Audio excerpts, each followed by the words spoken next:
Seja bem-vindo, caro telespectador, ao programa O País Econômico, hoje com João Mosca, economista, Constantino Marangula, também economista, e Edilson Munguambe, também economista. Hoje vamos analisar dois principais assuntos na ordem do dia, nomeadamente o anúncio da construção de dois aeroportos na província de Gaza, e vamos também discutir a aprovação por decreto dos salários mínimos. Marangula começa hoje por si. Vimos esta semana o Presidente da República anunciar a construção de dois aeroportos na província de Gaza. Já há mais detalhes, já foi lançado o concurso público, vai custar cerca de 50 milhões de dólares. Há uma razão estratégica, é que este aeroporto vai ficar a 14 quilômetros da Praia de Xonguendo, 26 quilômetros da cidade de Xai-Xai, 50 quilômetros das praias de Estenguel, 40 quilômetros do distrito de Chibuto, que detém reservas de areias pesadas e importantes projetos agrícolas também na zona de Massingira. A pergunta que eu faço é, no seu entender, se esta infraestrutura é oportuna, considerando, por exemplo, a construção do aeroporto de Nacala, que 3 anos depois da sua inauguração continua um elefante branco. Bom, boa noite mais uma vez. Não é fácil responder a essa pergunta. Penso que temos que talvez colocar as coisas em duas perspectivas básicas. Uma perspectiva que é mais ou menos do estilo institucional, significa o quê? Que, em princípio, nós temos um governo que apresentou seu plano quinquenal do governo, e dentro desse plano quinquenal do governo estavam lá plasmados, penso que estavam lá plasmados alguns projetos, e este é em princípio um dos assuntos que estava plasmado, que resultou de um processo de campanha eleitoral e tudo isso. Então estamos em princípio a chegar a uma nova fase de um ciclo político eleitoral em que é preciso realizar as promessas eleitorais. Nesse sentido, penso que é preciso destacar isto. E, de facto, a área de infraestrutura é uma área bastante virgem e que o país precisa muito. Se todos os políticos apostarem decididamente em infraestruturas, pode ser esse o caminho. Este é o lado, digamos, político, provavelmente de economia política, se quiser. É que houve uma proposta que foi eleita e foi aprovada e é preciso materializar isso. Agora, existe naturalmente a pergunta econômica, a racionalidade econômica do assunto. Aí já é que começa a haver algumas reticências, naturalmente, do meu ponto de vista, porque colocaram um aeroporto em Xai-Xai, a 200 quilômetros da cidade de bastante perto do aeroporto de Maputo. Significa criar um concorrente, em princípio, ao aeroporto de Maputo. Mas o aeroporto de Maputo já está estabelecido, tem o seu potencial e que pode, de alguma maneira, ofuscar, numa perspectiva de curto e médio prazo, ofuscar a utilidade do aeroporto de Xai-Xai. Esta é a questão. A outra questão é que, em princípio, os investimentos em aeroportos são investimentos que são altos e só fazem sentido se houver alta rentabilidade e se provavelmente houver possibilidade de economias de escala na economia. Então, aqui, até serem produzidos novos dados, é difícil dizer se tem mérito ou efetivamente não tem mérito. Do ponto de vista de mercado, dificilmente podemos pensar que Gaza é uma economia pequena e bastante aberta, então Mas o fato de funcionar como corredor, as várias potencialidades agrícolas e turísticas não justificam a implantação deste aeroporto. Um dos argumentos usados é que em Nampula existe o aeroporto de Nampula e Nacala, em Inhambane, Vilanculos, Pemba e Mucemba da Praia, Lixinga e Cuamba. E um dos outros exemplos que o Presidente também dava é que, por exemplo, a Nelspruita, que é ao lado na África do Sul, há 2 aeroportos. Beira e Chimoio, que tem mais ou menos a mesma distância que Maputo e Xai-Xai, também têm aeroportos. Até que ponto é que esta justificação não preenche o quadro da racionalidade econômica?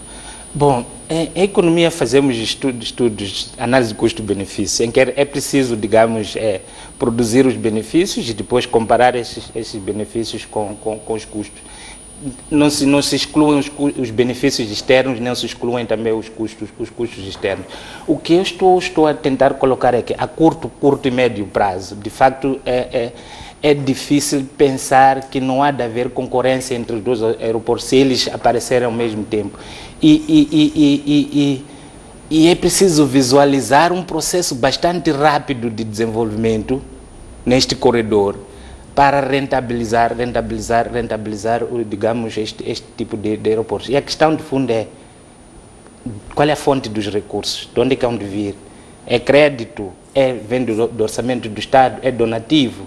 Como é que depois vamos gerar receita suficiente e moeda externa para poder pagar este financiamento? Então são estas dimensões que provavelmente precisam de ser melhor amadurecidas, porque de qualquer das maneiras, se o custo for superior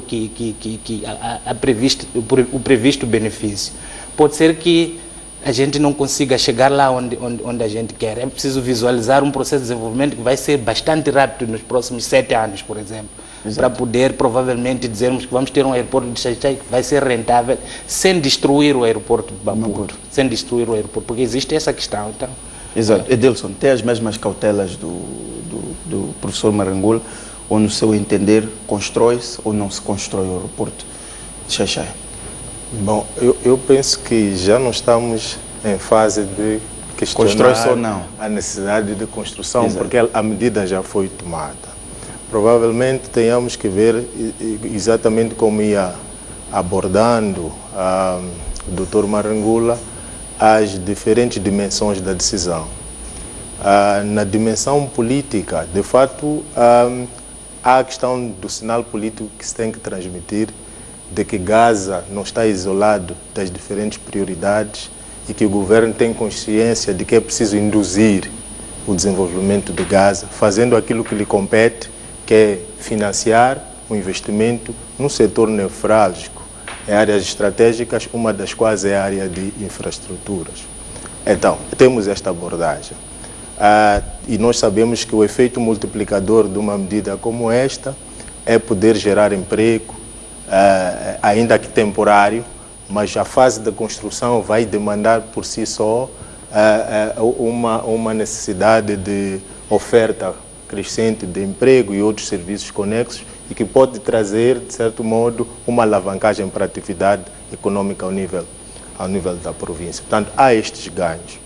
Por outro lado, pode estar interligado com aquilo que é a perspectiva de desenvolvimento de um dos setores, que é o setor do turismo, onde se sente que, de certo modo, é preciso fazer um pouco mais e o governo tem que dar a sua contribuição no sentido de estimular o desenvolvimento deste setor, atraindo investidores através da criação de facilidades.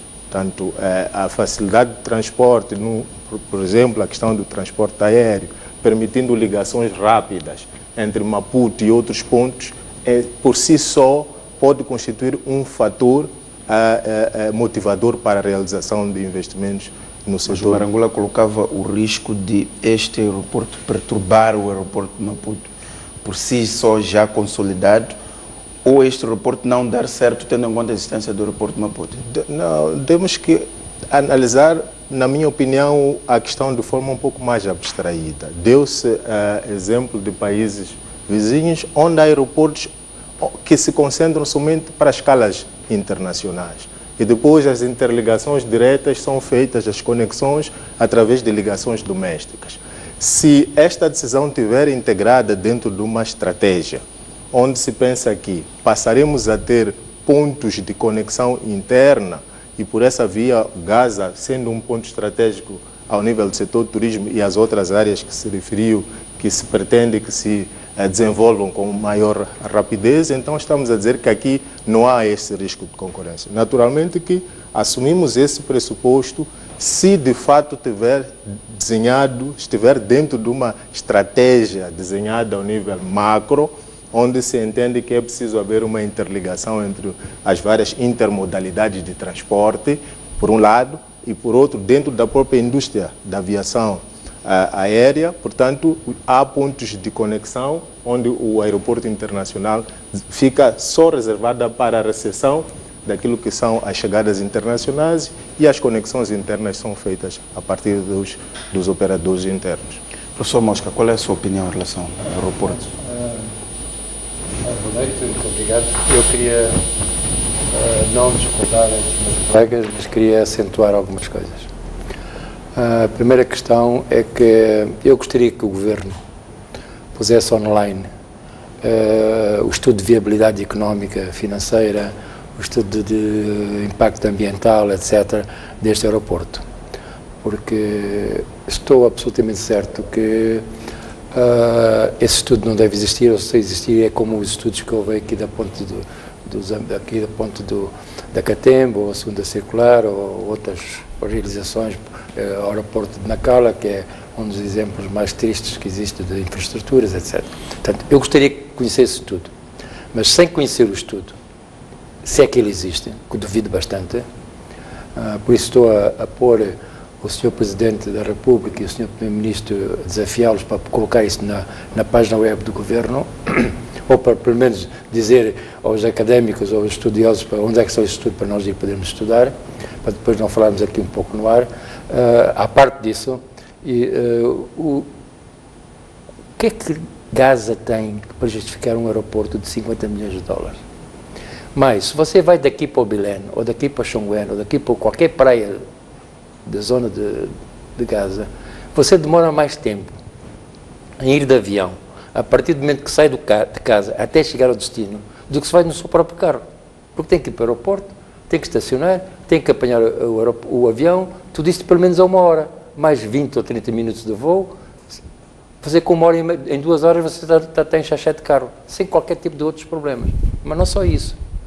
É que este aeroporto de Xai-Xai não é que vai ofuscar Maputo, é que Maputo não vai permitir que este aeroporto exista. Porquê? Porque a escala de Xai-Xai, por muita gente pensa nas areias pesadas, nas praias, não sei o quê, não tem escala, não vale a pena pensar em escala. Nesta coisa que aqui o meu colega falava das interligações internacionais, você acha mesmo que um turista vem para vir à praia de Xai-Xai?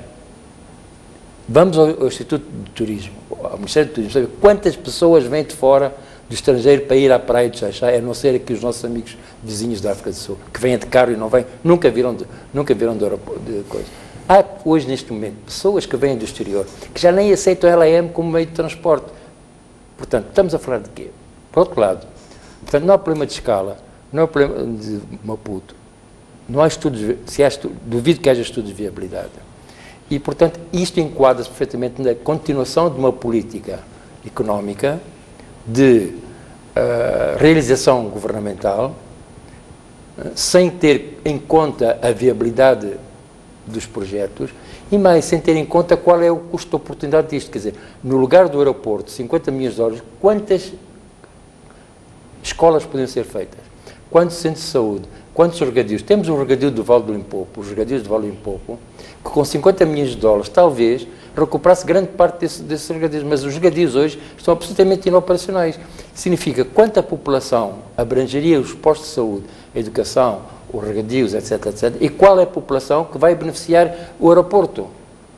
Estamos a ver, mais uma vez, um desenvolvimento absolutamente concentrado, exclusivista em relação ao conjunto da população, que não vai criar emprego, pode criar um emprego de 200, 300 pessoas no momento mas com os mesmos recursos poderia-se aplicar numa área com maior impacto. Muito maior impacto social, maior impacto de cobertura, redução da pobreza, fala-se da redução da pobreza. Isto é um projeto de aumento do nível de pobreza e das desigualdades, não há qualquer dúvida sobre isso. Esta é a política governamental desde o tempo de Guebuza. Guebuza justificava a Ponte da Catembe com as praias aqui da Zona Sul, justificava com as areias de calcário para o cimento, justificava com coisa, como é que chama isso? Com a reserva dos elefantes. Tudo falso, tudo mentira. Deixa-me acabar, só um momentinho mais, se me permite. Há outra perspectiva que é a perspectiva do orçamento.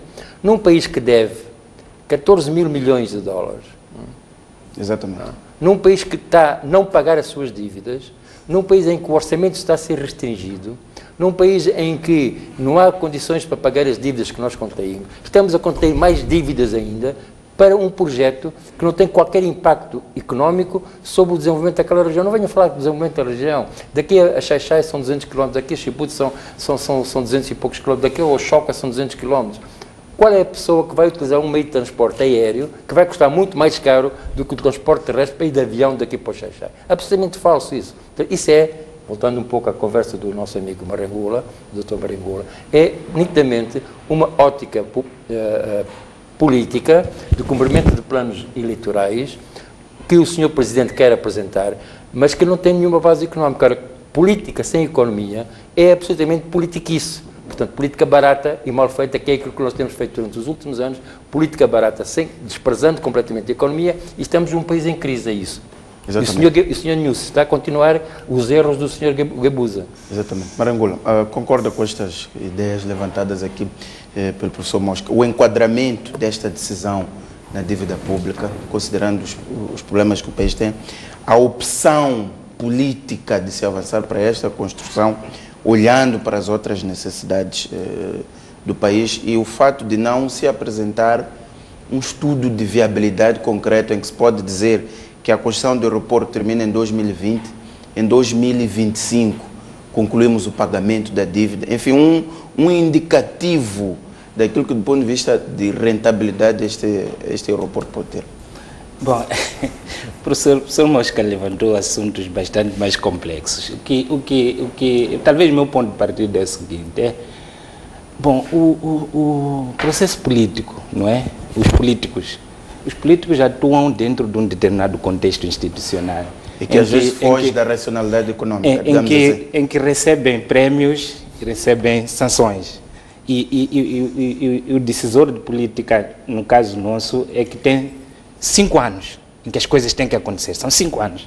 E dentro desses 5 anos há um jogo de... Há os prémios, é preciso sinalizar um caminho, não é? Porque se não sinalizar esse caminho, pode ser sancionado, talvez pela base eleitoral, pode ser sancionado por outras coisas.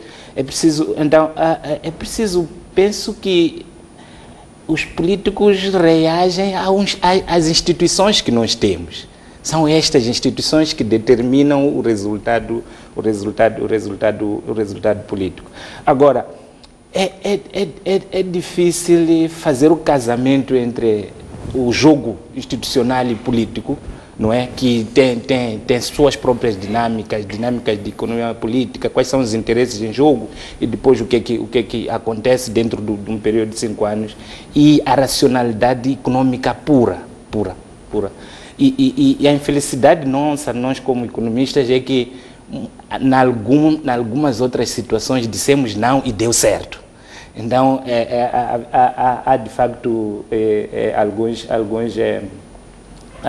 até alguns presidentes, né, diz, I just want one economist, an economist with one hand.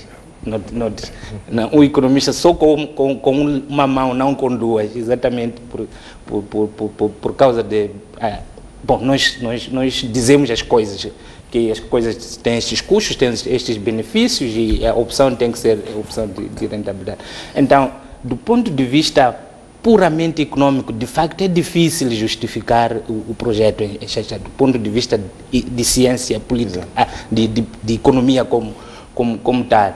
É por isso que faz sentido o professor Mosca dizer que precisamos do estudo para vermos quais são os benefícios e quais são efetivamente os custos, se os benefícios suplantam efetivamente os custos, se a alternativa não era melhor, digamos, se colocar os recursos públicos no aeroporto representa efetivamente a melhor alternativa quando comparado com o custo de oportunidade. Então, esta questão é difícil neste momento clarificar, e provavelmente só o tempo. Algumas vezes já acho que foi o presidente Sano, em algum momento falou da ponte do Rovuma e disse que tinha sido aconselhado pelo Banco Mundial que não podia pôr, porque estas coisas de investimentos públicos têm duas possibilidades. Tem os que chamamos de crowding in, tem o que nós chamamos de crowding out. É possível, não estou a dizer que é o que vai acontecer, mas o investimento em infraestrutura tem esse tipo de dimensões, pode de facto catapultar mais outras coisas a acontecerem. Ou como não. Ou como não. No nosso caso particular, acho que com o exemplo de Nacala, provavelmente temos que ter um pouco mais de dúvidas, temos que fazer mais outras perguntas nesse sentido. E no caso particular de Xai-Xai, provavelmente é um pouco isso, né? Temos que continuar a fazer as perguntas e como provavelmente, como já é uma decisão, como o Edilson disse, né? Já é uma decisão, a coisa vai acontecer. Agora o desafio é pensar como melhor rentabilizar. Edilson, pego numa deixa do Marangula em relação ao aeroporto de Nacala. Nós vimos antes da construção, foram lançados vários argumentos. O principal argumento era de que a partir de Nacala era mais fácil ir para qualquer parte do mundo, que havia uma redução de 2 horas de tempo. Nacala está geograficamente melhor colocado que Xai-Xai, está na zona centro, uma zona com um aeroporto, uma zona ao lado de uma zona econômica especial, mas desde 2014 a esta parte vimos que o governo foi obrigado a redesenhar o modelo de gestão e neste momento está à procura de um privado para gerir. Estes riscos não se colocam ao aeroporto de Xai-Xai com menos valências estratégicas que o aeroporto internacional de Nacala? Bom, o que eu posso dizer dentro do princípio da racionalidade econômica é que qualquer investimento, por mais bom que seja, ele acarreta riscos. O segundo elemento que eu posso aqui apresentar é que qualquer investidor, quando desenha um projeto, neste caso estamos a falar do governo, que é representação do Estado, quando toma a decisão ou opção por um determinado investimento, falo dentro de um conjunto de pressupostos. Quando deu o exemplo de Nacala, naturalmente que os pressupostos naquele contexto, no momento em que a decisão foi tomada, eram os que se referiu. Mas, infelizmente, o futuro é sempre incerto. As dinâmicas é que determinam a fluidez dos recursos ao longo do tempo. Se tivesse sido verificados os pressupostos que foram assumidos a partida para o investimento que foi realizado na Nacala, hoje poderíamos ter, de fato, aquilo que era a expectativa inicial quando se tomou a decisão de investimento. Voltando para o aeroporto de Xai-Xai, dizemos que, naturalmente, que os riscos estão lá presentes. Mas acreditamos, e é preciso que se diga, porque todos estamos aqui a apresentar o argumento sem o assessment completo de informação. Dentro de uma simetria de informação, há 2 riscos. Em economia, há 2 riscos. Há o risco moral, tanto há o risco moral, e há a seleção adversa, de construir um modelo que depois não se ajusta porque a informação que foi disponibilizada não foi suficientemente clara para que nós pudéssemos formular o modelo. Isto para dizer o seguinte, que de fato há essa probabilidade de, não correndo o projeto da forma como foram desenhados dentro dos pressupostos assumidos, das coisas não acontecerem como se prevê que aconteçam. Mas eu também traria outro aspecto que é das dinâmicas da relação entre o governo e as fontes de financiamento, principalmente no atual contexto.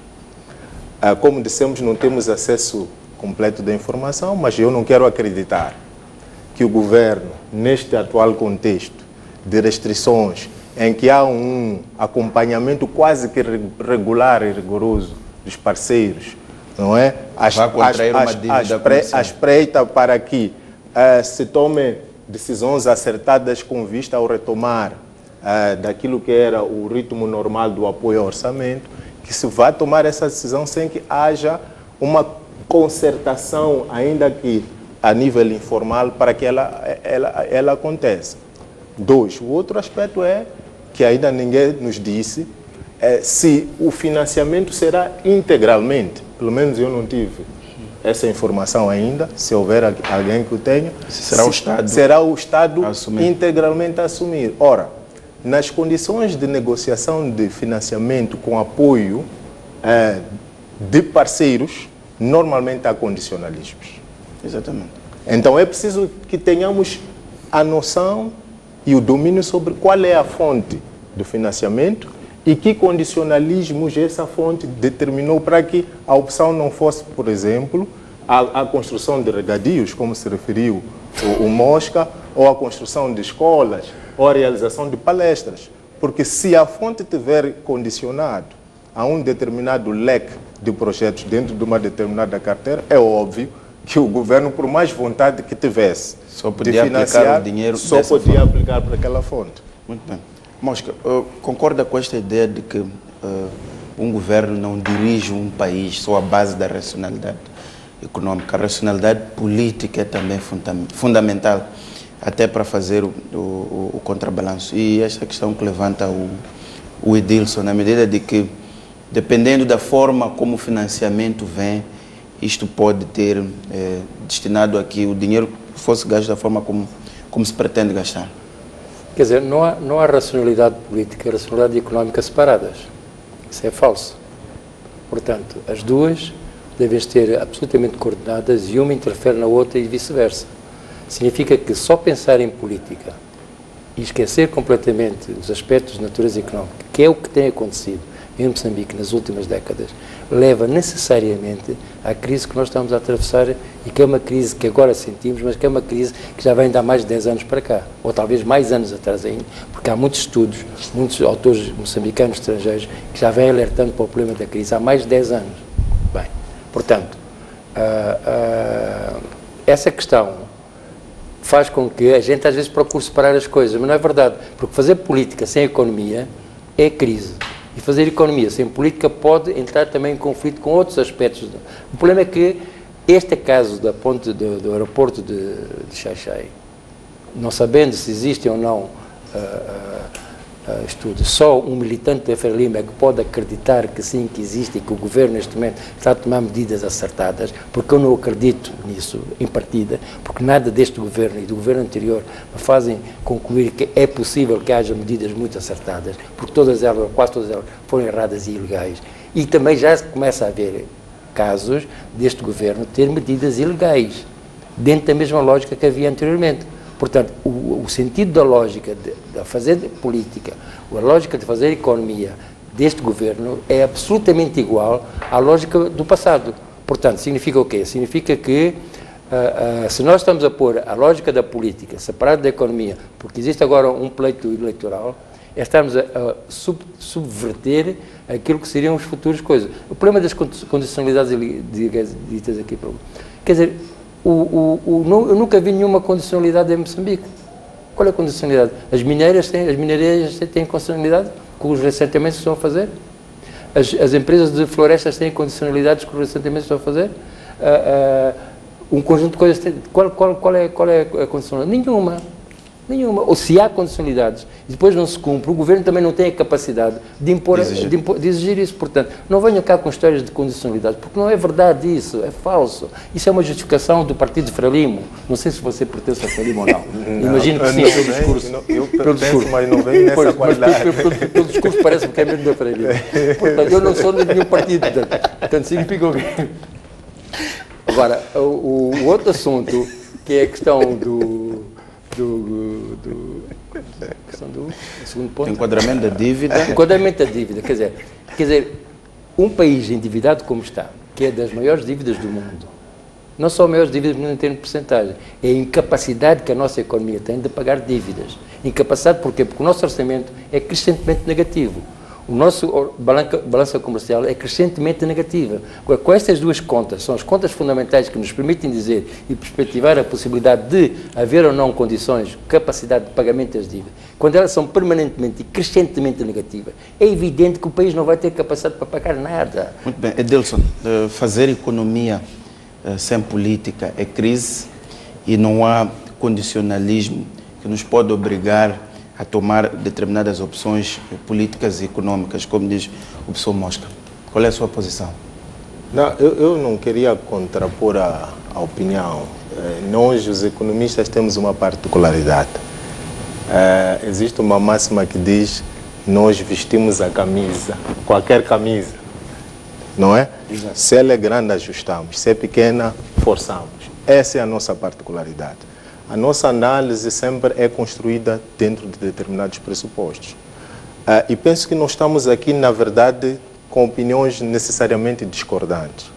O que dissemos, e o Dr. Mosca insiste, é que para se fazer uma análise e apreciação mais aprofundada sobre a matéria, precisaríamos de saber se houve ou não um estudo de viabilidade. A partir do que o Dr. Mosca está a dizer é que não tem informação suficiente para poder medir a racionalidade econômica do projeto. Então, para mim, seria precipitado demais a partir de concluir que ele é um mau projeto, porque não tem acesso a essa informação.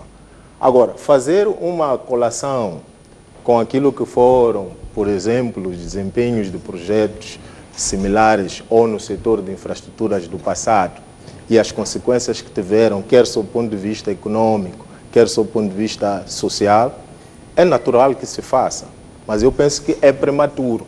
Primeiro porque estamos a analisar contextos macroeconômicos, políticos e sociais totalmente diferentes. Nós temos acompanhado aquilo que tem sido o comportamento da economia moçambicana desde o início do novo ciclo.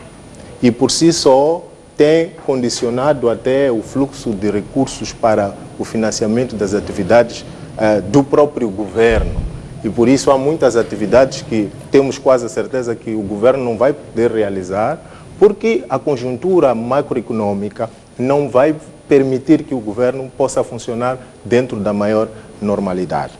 Agora, também temos alguns sinais bastante positivos que nos levam a acreditar que há uma tendência para a mudança de paradigma na forma como nós gerimos o processo político e gerimos o processo econômico. Desde as reformas que estão a acontecer ao nível da despesa pública, se nós analisarmos aquilo que foi o desempenho macroeconômico até o fim do ano passado e vermos aquilo que tem estado a ser o comportamento econômico, pelo menos o balanço que foi feito até o primeiro trimestre, sentimos que a economia vai se ajustando numa tendência até de equilibrar os principais indicadores econômicos e financeiros. Estamos com um balanço positivo ao nível da tesouraria das finanças públicas. Portanto, pela primeira vez, durante muitos anos, o governo conseguiu equilibrar o déficit, não é?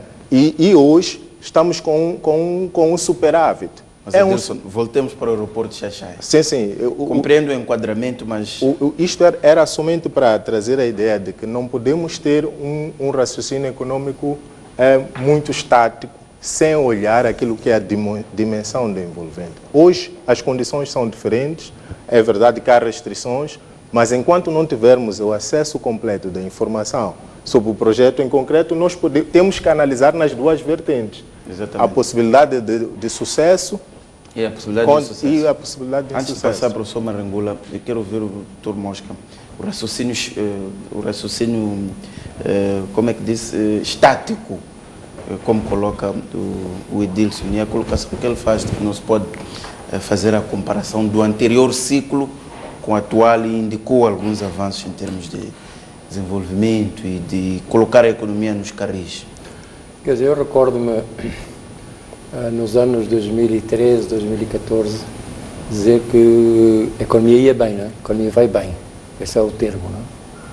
E poucos diziam que a economia vai péssimo, e ia péssimo mesmo, e os resultados são à vista. Portanto, a análise da economia pelos fenómenos que aparecem em cada momento é absolutamente superficial se nós não analisarmos a economia pela forma como é que ela funciona internamente. E esta economia, a sua forma de funcionar internamente, não mudou nada. Pelo contrário, existem aspectos que se estão aprofundando nos mecanismos de funcionamento da economia que vão, de novo, levar a crise. Não estou a dizer que não pode melhorar o comércio, não pode melhorar um pouco a agricultura, não estou a dizer que isso não é possível. É possível, mas é apenas questões de curto prazo, questões que não levam à transformação estrutural da economia, nem à mudança do paradigma, do padrão de crescimento da economia, que leva, e tem levado, absolutamente demonstrado, mais número de pobres, mais desigualdades sociais, mais desigualdades territoriais, mais pobreza e um desenvolvimento absolutamente fictício, ancorado em recursos externos, porque esta economia é absolutamente incapaz de de gerar recursos para o seu próprio crescimento económico. Isso está estudos, N estudos já existem sobre isso. Não podemos esquecer isso. Agora dizer que agora vai haver mais agricultura porque acabou a guerra. Os transportes vão custar menos porque já não é preciso passar. Isso é fenomenologia. Isso são coisas superficiais. É o que o governo agora anda a dizer, o primeiro-ministro e o ministro Malayana anda a dizer, coitado do primeiro-ministro Malayana, que é meu amigo, às vezes põe na boca coisas que são infelizes, no coitado do Malayana, não é? Portanto, significa que isso são discursos absolutamente baratos, que não levam em consideração o que é que a economia funciona, como é que esta economia funciona. Esta economia, a funcionar com este modelo de desenvolvimento, não vamos sair da crise. Podemos ter momentos de maior crescimento, mais alegria. Mas não se muda a base. Não muda a base. Marangula, não se faz economia sem política. Ou fazer economia e política é crise, e depois queria... Se não fosse um aeroporto, poderia haver a opção de um aeródromo ou de uma estrutura mais pequena que, em função da dinâmica, poderia conduzir a uma decisão mais estruturante, maior, ou uma outra forma de pensar nestas infraestruturas. E queria também analisar isso que diz o professor Mosca, de que é o mesmo ciclo, mas com caras diferentes. Quer dizer, continuamos a construir infraestruturas como no passado. Bom, eu quando comecei, coloquei a coisa ao nível de instituições. E, de facto, são as instituições que nós temos. Quando falo de instituições, estou a falar do conjunto de regras, digamos, que determinam as decisões econômicas. Quais são as regras que determinam as decisões econômicas? Quais são as regras que determinam as decisões políticas? E é dentro deste quadro. Se recuarmos um pouco para trás, nós vamos ver que a noção dominante em Moçambique é do Estado redistribuidor. É o Estado que tem que dar. E a pessoa, quando se candidata para ocupar um cargo público, digamos, local ou a nível nacional, se candidata consciente de que a sua avaliação vai ocorrer em função da sua capacidade de redistribuir. É a sua avaliação. Ainda que essa redistribuição não obedeça à racionalidade econômica. Ainda que essa redistribuição não obedeça à racionalidade econômica. Pode não obedecer à racionalidade econômica, porque quem vota não são os economistas. Quem vota são pessoas, e em Moçambique as pessoas nem votam, algumas pessoas votam, e são os membros dos partidos que efetivamente vão votar para avançar a sua agenda, a agenda dos seus próprios partidos. Então, é neste sentido. Então, penso que é preciso analisar as decisões econômicas no nosso quadro dentro desta filosofia de um Estado redistribuidor, de um Estado que se espera que redistribua mais, e isso tem naturalmente custos. O que o professor Mosca está a colocar são as questões de eficiência econômica. Naturalmente, quando temos um Estado redistribuidor, a redistribuição é feita à custa da eficiência na economia. Normalmente, a eficiência sofre bastante quando se focaliza muito nesta filosofia de que o Estado tem que ser o Estado que dá, o Estado que mostra serviço. Então, eu penso que é possível caminhar na direção do professor Mosca, mas é bastante difícil dentro do contexto atual, dentro das regras que determinam as decisões econômicas atualmente. É bastante difícil, digamos, avançar-se com esta agenda, que é a agenda quase de todos nós, que é uma economia de bastante crescimento, de base alargada e que faça as coisas efetivamente acontecer. Mas este lado aqui de uma economia assente na agricultura, um exemplo típico, acho que o professor Mosca conhece essas conversas, é porque que os agricultores, apesar de serem maioria, a África não conseguem andar. E aqui, acho que é Robert Bates, não é? Diz que o problema é que quem influencia o processo político não é o agricultor, é o eleitorado urbano. E por que o eleitorado urbano? O político procura satisfazer esse eleitorado urbano, de alguma das maneiras.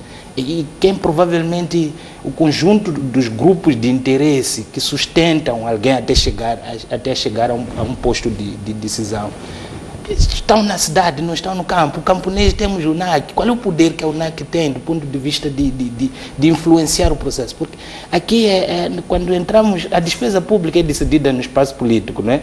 Não. Quando entramos no espaço político, seria bom que fossem decisões políticas associadas com maior racionalidade econômica. Exatamente. Mas, no nosso caso particular, nós ainda não temos este conjunto de instituições que obrigam. Isto é um exemplo típico que vocês, no caso particular, têm que ser perguntadores, vocês têm que perguntar mais, questionar mais, para aparecer o tal estudo. No caso particular nosso, provavelmente essas perguntas não existem. Em outros países já há sistemas de balanço contra balanço, em que antes de se tomar uma decisão econômica, de facto essa decisão tem que ser politicamente fundamentada com a economia e ser demonstrada. No nosso caso, nós não temos estas situações. Então, quando eu falo de instituições e de como o jogo termina, é que o jogo de facto é determinado na política. E dentro da nossa política, provavelmente conversa-se muito pouco a economia. Exatamente. E quem vota não são os economistas. Muito bem, Marangula. Vamos agora observar um breve intervalo. Voltamos dentro de instantes para discutirmos a proposta, aliás, o decreto ou a decisão de aumento dos salários mínimos nos vários setores do Estado e do setor privado. Até já.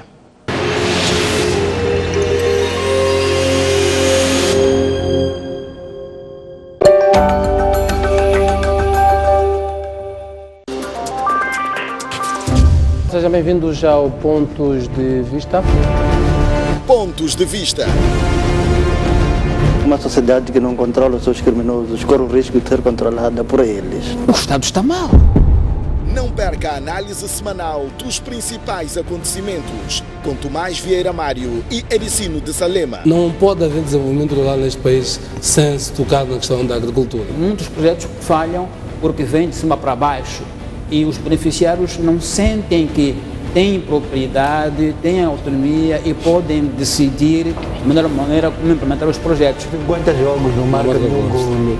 Obviamente que esse ponta de lança não está a fazer o seu trabalho. Então, Zé Pacheco vem dos tempos de Joaquim Santos, de Busa, e continua lá. É um ponta de lança que não marca golos, logo está mais. Pontos de Vista, aqui na STV. Parte da maior reserva de Moçambique pode estar ameaçada. Este é o exemplo típico de corte ilegal de árvores aqui, na reserva de Niassa. Há um corredor poroso por onde passam inestimáveis quantidades de madeira cortada ilegalmente. Já limparam, não é nada. Nossas lentes seguem caminhos domingo.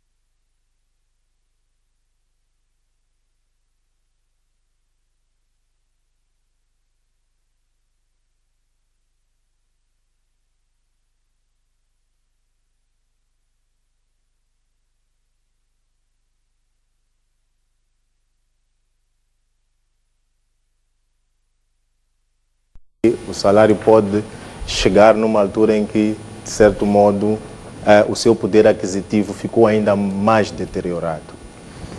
Em todo o caso, não se pode tirar o mérito de, pela primeira vez ou nos últimos anos, termos verificado um nível de ajustamento que tem a tendência de tentar corrigir aquilo que foi o comportamento da inflação no último ano.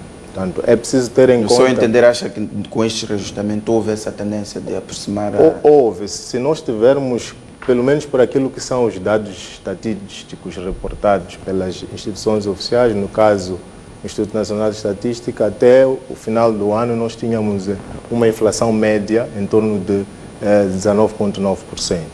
O que significa que se o setor público fez um reajustamento de 21,9%, pelo menos o fator inflacionário ficou corrigido.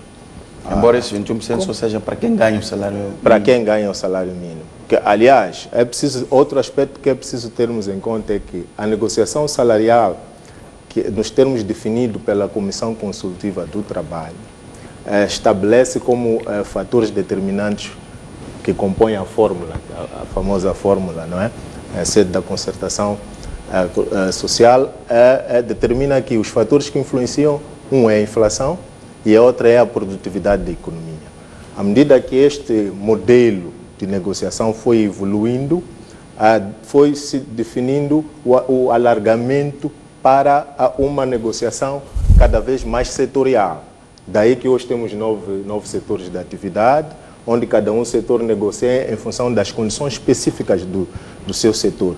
Isto tinha, em parte, em vista a necessidade de se reduzir, portanto, aquilo que seriam as injustiças salariais. Porque, enquanto o ajustamento poderia beneficiar um certo grupo, não é? Há outros que ficavam penalizados, embora tivessem um nível muito elevado de produtividade, já não podiam negociar um nível mais alto, uma vez que quem decreta, em última instância, o salário é o Estado. Mas, no geral, por aquilo que são os dados que são reportados, foram anunciados pelo governo, sentimos que de fato houve esse esforço e há um aspecto que para mim é importante frisar, é que o Estado, tanto o setor público, atribuiu o maior nível de reajustamento salarial, portanto, comparativamente aos outros setores.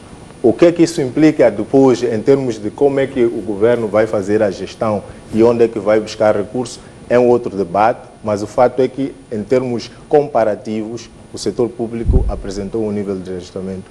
Professor Mosca, sente a mesma coisa, que houve uma tendência de tentar aproximar este reajustamento àquilo que foi o aumento geral dos preços? Bem, a inflação que eu tenho, que é do Banco de Moçambique e do Fundo Monetário Internacional, é perto de 30%, não 19% como anunciou que o Instituto Nacional de Estatística. 27%, não é 19%. Okay. Mas, o Edilson falava da inflação média. A que se refere o professor Mosca?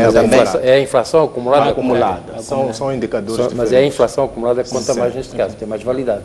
Portanto, é preciso utilizar bem os conceitos, aqueles que mais representam a realidade. É a inflação acumulada que conta. De indicadores diferentes. Sim, mas é preciso ver qual é o mais ajustado para esta conversa. Portanto, de quase 27%. Mas, se formos à inflação dos produtos básicos, que são aqueles que mais afetam os grupos sociais mais pobres, a inflação chega a mais de 40%. Está estudado, está dito isso. Ora, se nós queremos superar o problema reduzir o problema da inflação de 40% sobre os grupos sociais de renda mais baixa, com aumentos de 5% e 6%, como é na maioria dos casos, nós estamos a dizer que procura fazer um ajustamento. Não é ajustamento nenhum, porque a atualização salarial deste ano não é, exceto na função pública, não é tão diferente como o ajustamento salarial nos outros anos anteriores, em que, inclusive, muitos empresários agrícolas, principalmente, resistiram e não aplicaram. E o Ministério do Trabalho não foi lá dizer porque é que não aplicaram. Os empresários recusaram-se a aplicar. Penso que o Dr. Marangula deve saber isso, porque, pelo menos lá no setor industrial, não sei se ele ainda lá está, acompanhou isso. Portanto, significa o quê? Significa que, ok, há ali quer dizer, não reduz nada, quer dizer, você aumenta aí 4%, 5%, mas e depois, outro ponto é o seguinte, qual é a quantidade da população que está a receber salário mínimo? Neste momento, o emprego oficial, aquele que tem salário fixo, é menos de 10% da população ativa. Ora bem, dentro da população ativa, o Estado é o principal empregador, com cerca de 200 mil pessoas. Nós estamos a beneficiar, e dentro desses 200 mil, quantos é que ganham o salário mínimo para o tal ajustamento que aqui o meu colega Edilson está a dizer? Não há, quer dizer, também é verdade que o Estado não pode fazer isso, não tem recursos, não tem possibilidades. Então, fazer isso, e as empresas, de certeza, vão reagir, muita concertação social que houve, como houve o ano passado, e depois os empresários recusaram a aplicar. E eu sei muito bem como é que as discussões do setor agrícola se foram desenvolvidas com imposições autoritárias sobre os empresários, da parte do Ministério da Agricultura. Eu sei isso muito bem. Então, estamos a falar de quê? Estamos a falar de que e mais, a inflação continua a subir. E a tal inflação de 17% ou 15% que o Banco de Moçambique fala. Vamos ver se isso é verdade. Não é verdade de certeza que a inflação vai aos 15%.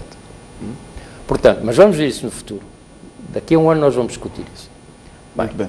Desculpe acabar. Portanto, o Estado não tem capacidade para pagar mais, nem as empresas têm capacidade para mais. Agora, veio o Sr. Presidente da República dizer que o salário, nós é que produzimos o salário. Mas, afinal, as pessoas individualmente, as empresas individualmente é que são os culpados. A política económica está onde? A política governamental está onde? As políticas públicas estão onde? Quer dizer, tudo isto é dizer que o empresário é que é o culpado quando não é o problema.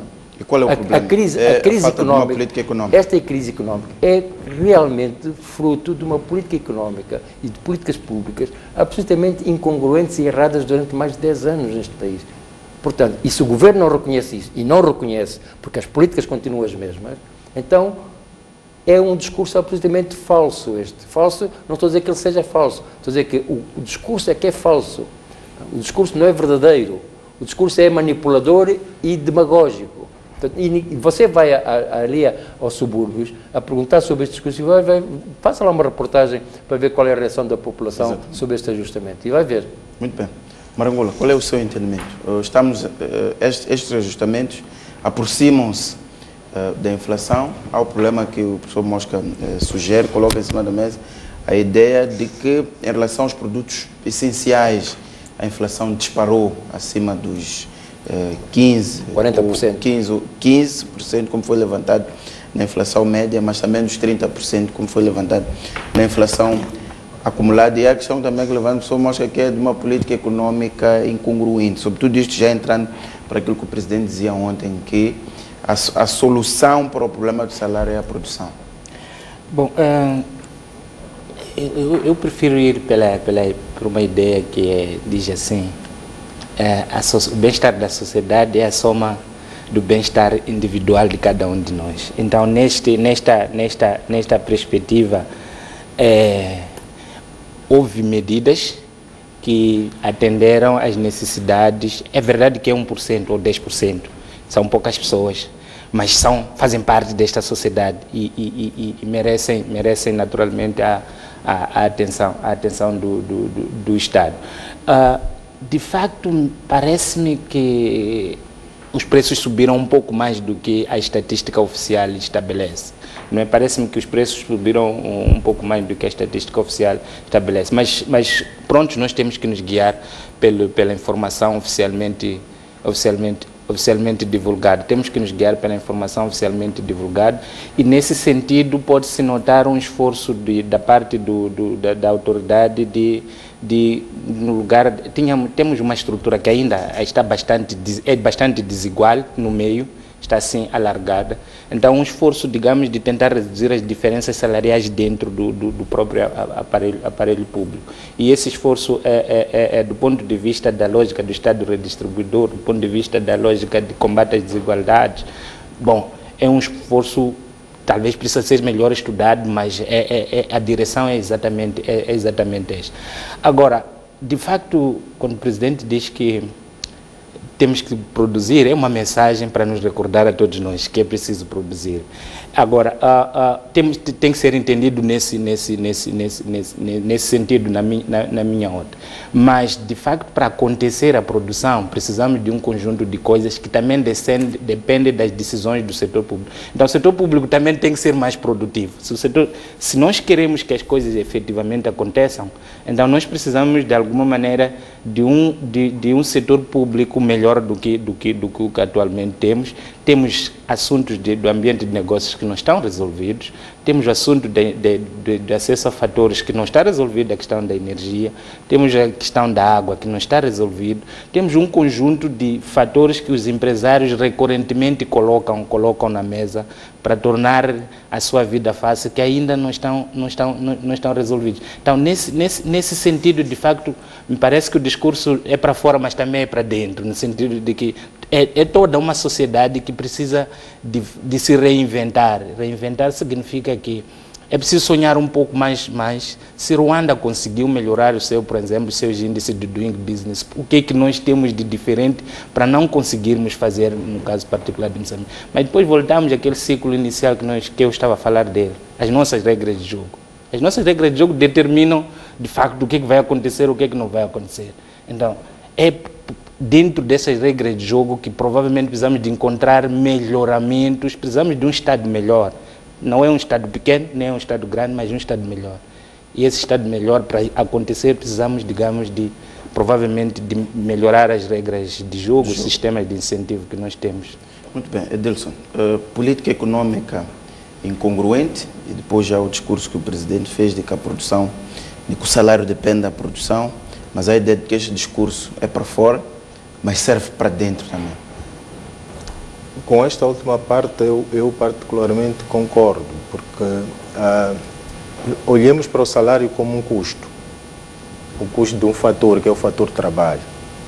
Sendo um custo, significa que se ele não é correspondido com o nível de produtividade e do lado da procura há uma reação positiva, naturalmente que este custo vai sufocar a estrutura de custos, quer da empresa como do setor público, e no final, naturalmente, ou terá que haver despedimento ou as condições laborais não serão as mais adequadas. Portanto, efetivamente, penso que será necessário ir criando incentivos e estímulos para que os níveis e os índices de produtividade da economia cresçam e cresçam o mais rapidamente possível, porque só assim os fatores poderão ser bem remunerados, só assim poderemos satisfazer aquilo que são as necessidades do mercado e, naturalmente, todos os elementos do mercado poderão sair beneficiados.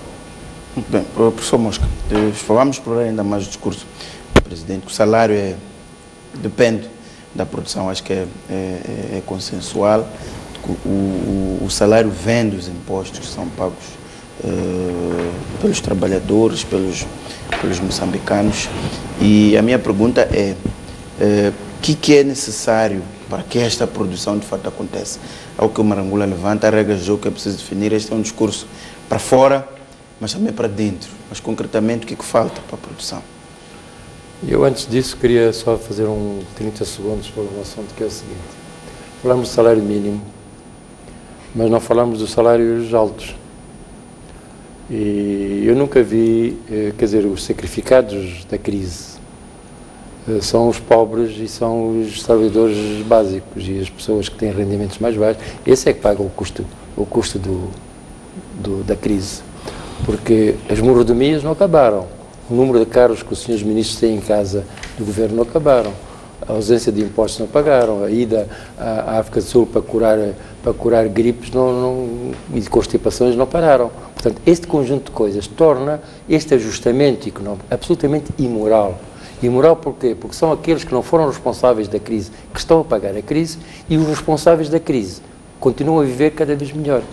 Isto é uma imoralidade absoluta, porque todo o aparelho de Estado, neste momento, a partir de certo nível para cima, não sente a crise, ou sente de uma forma muito ligeira, porque não há ajudas de custo, mas e as outras mordomias todas que os parlamentares, os ministros, tudo isso não foi afetado?